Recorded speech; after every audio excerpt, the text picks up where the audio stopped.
Well, hello there. It's great to see you again. Welcome back to the Ezra file, as the Ezra file was set up to be. We've done all the Bible studies over the lockdown period, and so we're coming back to our roots on this one. We're coming back to reviewing books. We're not going to. Usually we do music as well. We haven't got any music today, but we are going to be looking at a book together over the next few minutes. We're going to ask how what we look at relates to our faith as Christians. We're back to doing what the Ezra file was set up to do. So without further ado, I'm going to show you the book that I've been reading. I read it over lockdown, and we're going to look at it over these next few minutes. It's this book here on the screen. It's called A Quantum of Solace. No, it's not called The Quantum of Solace. It's called Quantum Theory. Quantum of Solace, the James Bond movie, of course. There it is in the flesh. Quantum Theory, a very short introduction, published by Oxford University Press, written by a guy called John Polkinghorne. We'll come back to John Polkinghorne a little bit later in this episode of the Ezra file. But it tells the story, that this little book tells the story of one of the most fascinating developments of the 20th century. Scientific development, but I think it's one of the great stories of human endeavor in the 20th century. And I'm going to tell that story to you. I'm going to tell you the story of the development of quantum physics, quantum theory, as it happened essentially in the first sort of 30 years of the 20th century.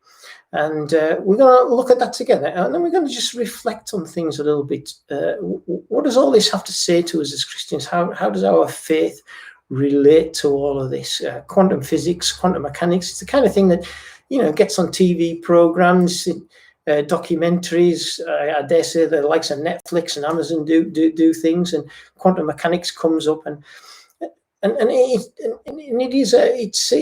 an amazing story, and we're going to tell it, and we're going to think about it a little bit as Christians. So the world of physics, quantum mechanics, the world of physics. The story of quantum mechanics really begins essentially, or at least the context for quantum theory, is at the latter part of the 19th century. At the end of the 19th century, there's a scientist, a Victorian scientist called Lord Kelvin. Kelvin, he of temperature fame. And Kelvin said, I remember my old physics teacher saying this, Kelvin said, back end of the 19th century, he said, the future of physics lies in the 13th decimal place, or something like that. Future of physics lies in the 12th decimal place. In other words, what Lord Kelvin was saying, he was saying that basically, we've got it taped, guys. We know what we're looking at here. The physical universe, we basically know what the physical universe is all about. We've discovered the ultimate form of the physical universe. Science, physics, produces a photocopy of reality. What we've written down in our books, that's the way it is. Science, physics deals in knowledge that's absolutely certain. It's totally objective, completely reliable. It's a photocopy of reality. And any other way of knowing any other knowledge, well, that is at best secondary. At worst, it's a complete delusion. And of course, the spirit of Lord Kelvin lives today. Science and religion, they're in conflict with one another. Science produces that which is absolutely, completely true, objective and reliable. Religion, well, it's a matter of opinion. The spirit of Lord Kelvin lives. And Kelvin's words were, in just a couple of decades, were about to come back and haunt him. Because at the beginning of the 20th century saw a revolution in the way that scientists understand the physical world. And that's the story of quantum theory. And that story begins with a German-speaking scientist.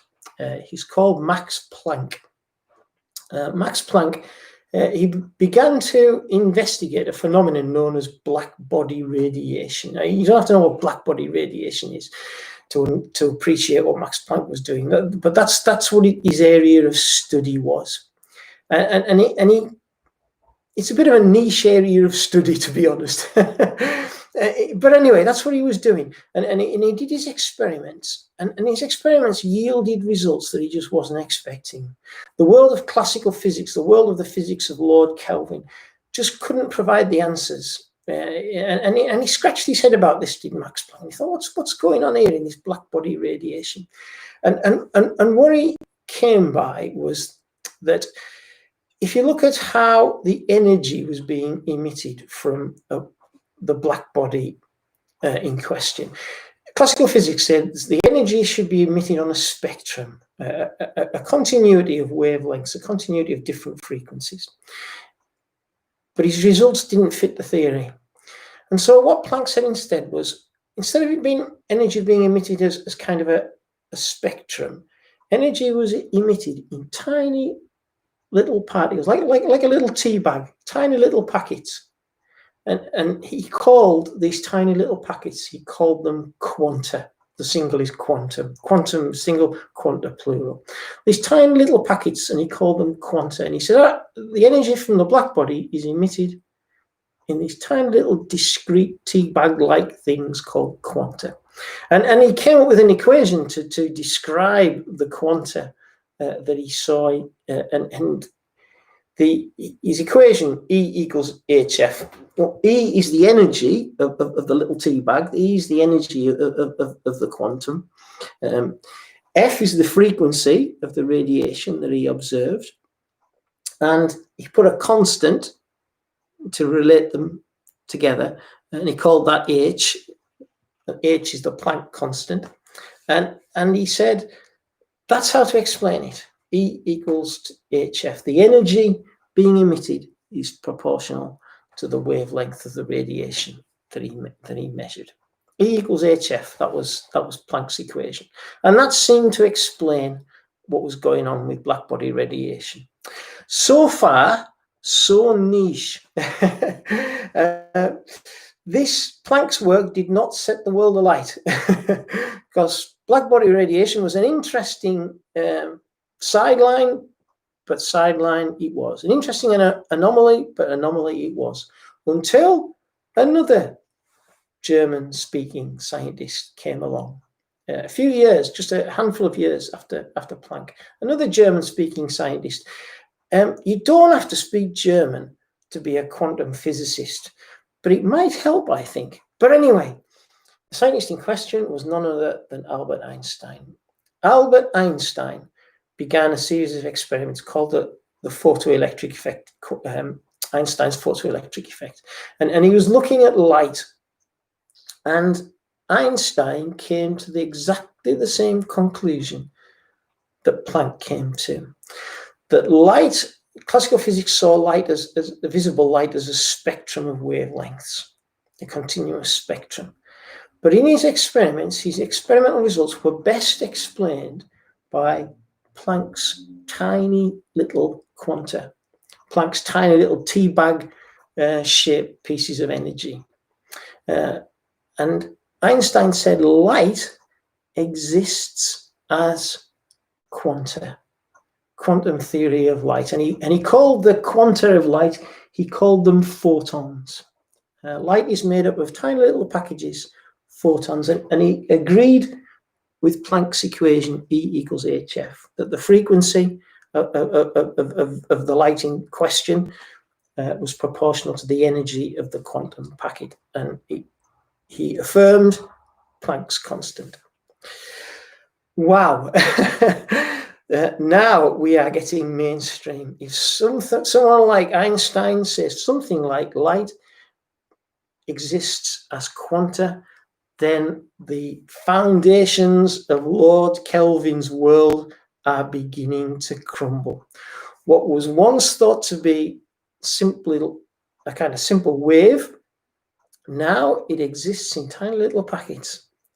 The world was beginning to change, and the world was changed much more rapidly by the next guy that we're going to look at, the next person in the story. This guy doesn't speak German. He spoke French. He's called de Broglie. De Broglie was Louis de Broglie. Louis de Broglie was a French aristocrat. He was a young, in his early 20s when he did this. But he's a young French aristocrat, de Broglie. And you can see he has a kind of a Gallic look about him, doesn't he? He looks like a Frenchman to me. But de Broglie said, well, if light can exist as quanta, if light can exist in tiny little packets, if light looks like a particle, then maybe particles can look like waves. We thought of light as waves, but now Einstein's told us to think in terms of particles. Maybe things that we think of as particles are actually waves. And de Broglie began to investigate electrons. and in his PhD thesis, de Broglie suggested that electrons are not particles, as classical physics had thought of them. Instead, you could think of them as waves.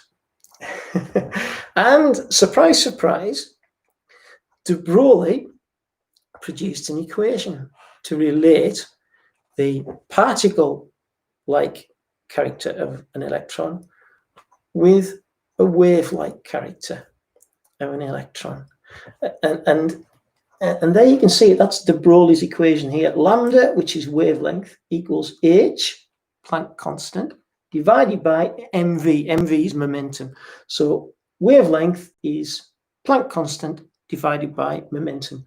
Wavelength, well, that's the wave-like property. Momentum, that's a particle-like property.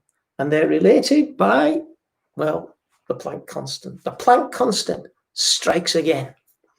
And you can see there's another picture of de Broglie there, smiling away, and smile he might well do, because he was awarded the Nobel Prize for Physics for his equation. And de Broglie and Einstein blew away the classical understanding of the world. That which was once thought to be a wave could be understood as a particle, light, and that which was once thought to be a particle, an electron, could be understood as a wave.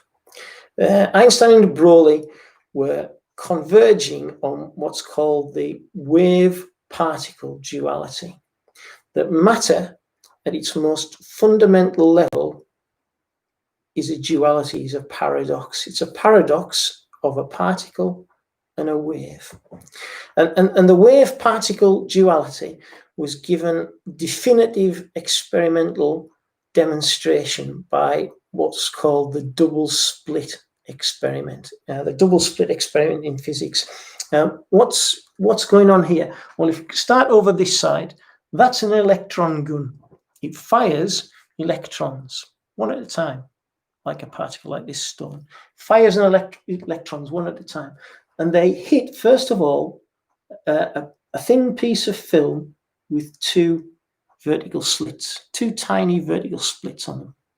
And then behind the split screen is a detection screen. So whatever comes through those two slits gets picked up by the detector. Now then, if electrons were just particles, if electrons were just particles like that, what would you oh, hang on, we need to get rid of him. What would you expect? Well, you would expect the electron to go through either of the two slits. So on the detection plate, you would expect two smudges or two lines, one for each split. But when they run the experiment, when they fired their electrons from their electron gun, what they found instead was a complex pattern appearing on the detection plate. It wasn't two lines appearing on the detection plate. It was a number of lines appearing on the detection plate. And the people who first saw it recognized what was going on. They saw this as what's called an interference pattern. The detector was picking up an interference pattern, and that blew people's minds, because an interference pattern indicates the presence of a wave. Waves produce interference patterns. If when you're doing your washing up tonight, stick two fingers at the same time, one at each end of your washing up bowl, and you'll see an interference pattern as the waves from your fingers interact with one another. You've got alternating patterns of dark, which is where the waves reinforce one another, a peak and a peak and a trough and a trough, and they alternate with blank pieces where a wave and a trough cancel one another out. And the double split experiment shows that on this side of the double split, the electrons were behaving as particles. They were moving as particles. But on the other side of the slit, they became waves. They were behaving as waves. Wave-particle duality. And that was the definitive experimental demonstration of quantum theory, that matter at its most fundamental level exists as a wave-particle duality. The paradox is something that is one and the same time a wave, but also a particle. And so they saw this interference patterning and they said, by gum, these electrons are behaving like waves. Well, if they are behaving like waves, then as every mathematician knows, a wave can be described by a mathematical formula. So if electrons, if quanta of little packets of energy, if quanta are waves, then what's the equation that describes them? And here we go back to this guy here. Again, another German speaker. He was a guy called Schrödinger, Erwin Schrödinger. Schrödinger set his mind to figure out an equation that would explain a quantum wave. And he came up with Schrödinger's wave equation. And here it is. Don't ask me to explain to you the maths behind it, because I can't. And if you don't understand it, well, that's okay, because apparently not even Schrödinger understood it. But anyway, that's his equation. There's the equal sign there, and it says E, Greek letter psi, and then you have on this side of the equation psi, and this equation in brackets here. Well, let's take this side of the equation first, this near side to me here. E. E stands for energy. That's the energy state, the energy level of the quantum system. That's the energy level of the little quantum tea bag. The energy level of what Planck saw being emitted from the black body, of what Einstein understood light to be made up of. The quantum packet. E. That's the energy of the system. This bit here, the bit in brackets, is how that energy can be understood to be distributed in three-dimensional space. Okay, so this is the particle-like part of the quantum system, and this is the wave part of the quantum system. That's an attempt, this equation is an attempt to link the two together. Given the energy that you're dealing with, how can that energy be thought of as being distributed in three-dimensional space? What patterns of a wave are consistent with that level of energy? And of course, the thing that Schrödinger came to, and people who have come after Schrödinger, they came to the idea that, well, actually, given a particular energy level, you could have several different ways for that energy to be distributed in three-dimensional space. So the Schrödinger equation is capable of different solutions at a given energy level. But anyway, Schrödinger wrote the equation to describe the wave. So, quantum theory, matter at its most fundamental level is, on the one hand, a particle, but on the other hand, it's a wave. The wave-particle duality. Now, if that's true, how close can you bring those two things together? How close can you bring together the wave-like and the particle-like properties of matter? How close can you get it to a resolution? And that question occurred to another German-speaking scientist, a guy called Werner Heisenberg.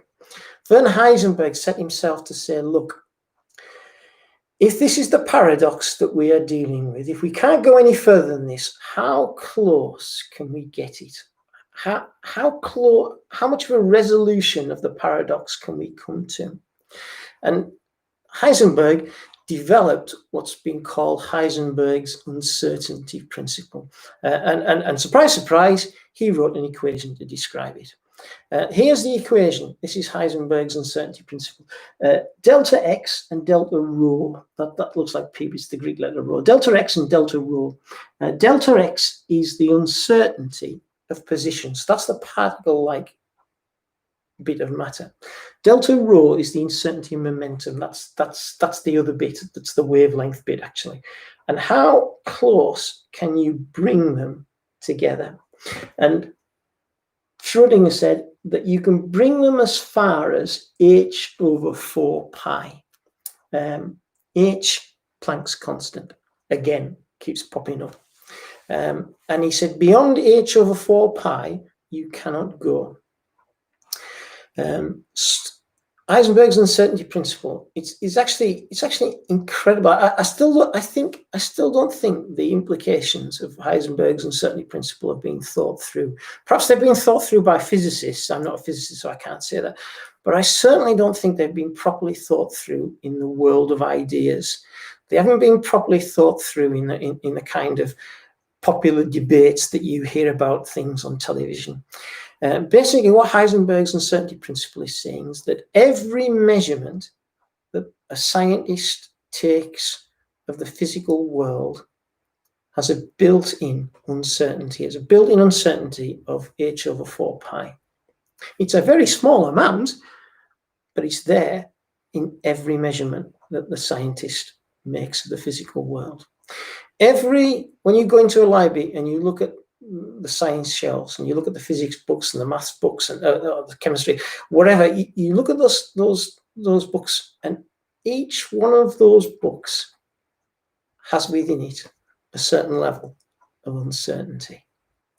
Heisenberg has completely ended forever the notion of a photocopy of the physical world.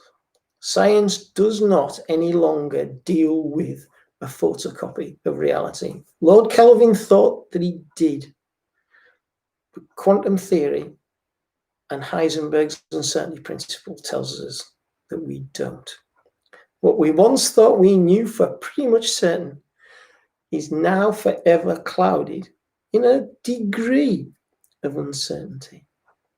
Like I say, I still don't think that one has been properly thought through in the world of ideas, in the popular world, in the popular mind.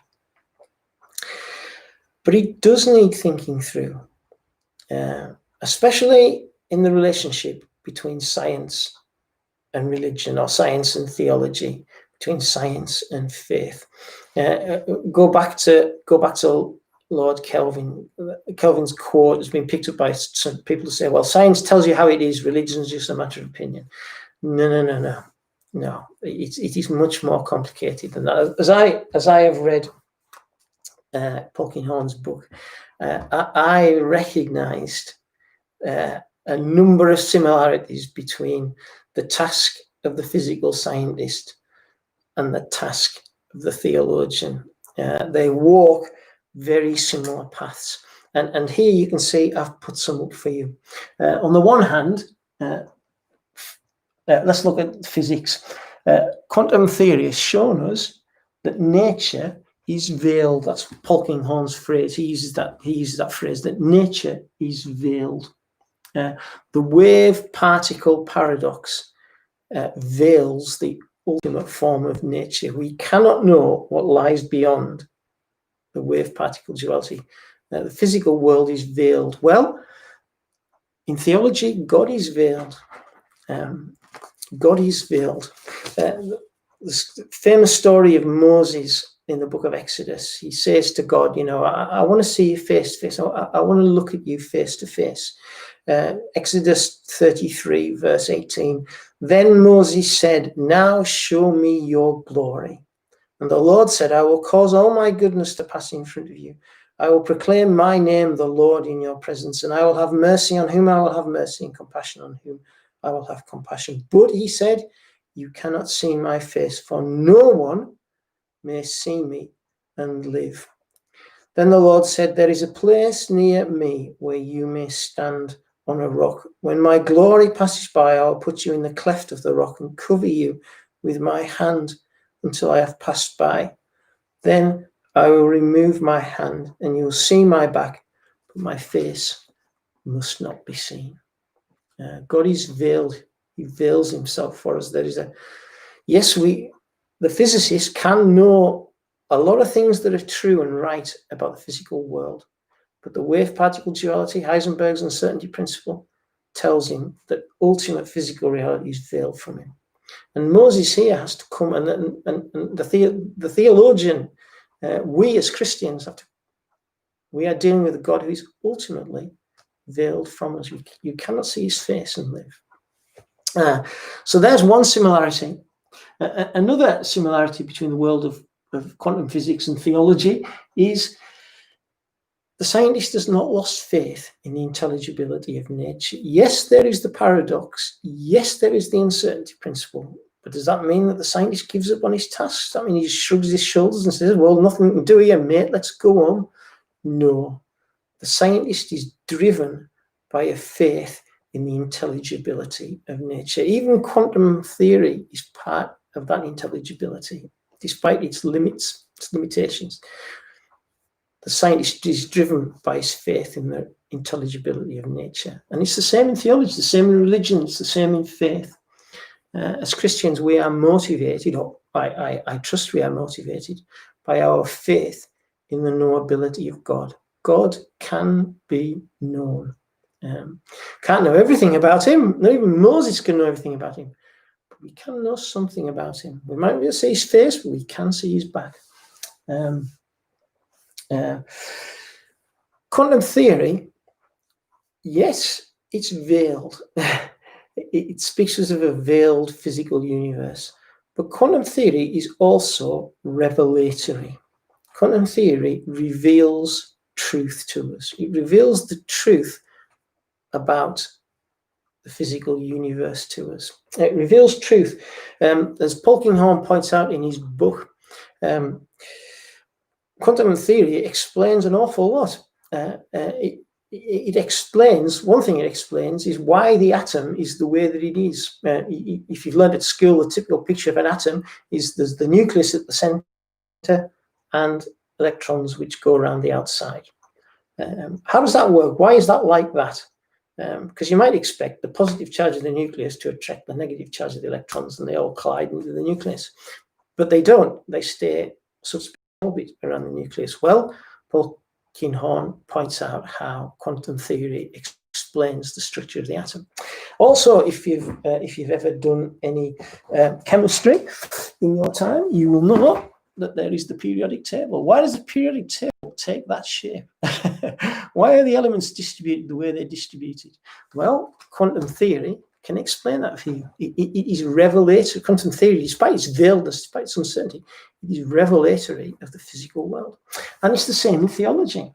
Theology deals with God's self-revelation. God's self-revelation in Christ and in the witness of the scriptures to Christ. Despite the fact that God is veiled, he's greater than we are, nevertheless, he has revealed truth about himself, which we can come to know, just like the physical scientists can come to understand the universe. But quantum theory, as I say, it does confront us with limits to our understanding. I say I don't think that has properly sunk in with people. But what it does do is it gets rid, as I've said, it gets rid completely of this idea that science produces a photocopy of reality which is infinitely superior to theology, to faith, and to religion. It gets rid of that altogether, I think. And instead what it says is those two things belong together. That science and faith, science and religion, science and theology belong together. They face some of the same difficulties and the same obstacles, but taken together, they belong together as a common search for the truth. And I told you that the book was written by this guy, John Polkinghorne. I ought to tell you, I have to give you his full title, actually. He is the Reverend John Polkinghorne, FRS. FRS, Fellow of the Royal Society. He is a distinguished scientist, this Polkinghorne. He's had a stellar career in physics at Cambridge University, or he had one, because he then took a second career up in life. He got ordained and became a priest in the Church of England. But he unites the quantum theory of the physical world with the theological task of a Christian and a Christian minister. And in himself, he embodies the fact that these two things belong together. And so, as Christians, we actually should take a lot of comfort, some solace, quantum of solace from quantum theory. We live in a world, we cannot escape the fact that we live in a society which has been dominated by the success of physical and biological science for the last 200 or 300 years. And it's produced a society of unprecedented sophistication and technological advance. And it's very easy to say, well, actually, science tells you all the answers and religion is just a matter of opinion. No. If we take this story of quantum theory, if we understand the lessons from it properly, we see that science and religion belong together as a common search for the truth. And therefore, as Christians, we should have confidence in our beliefs. We should have confidence in what we hold. We should have confidence to bear witness to Jesus Christ, to who he is, to what he's done for us, even in our modern, technologically advanced society today. So, until next time, be seeing you.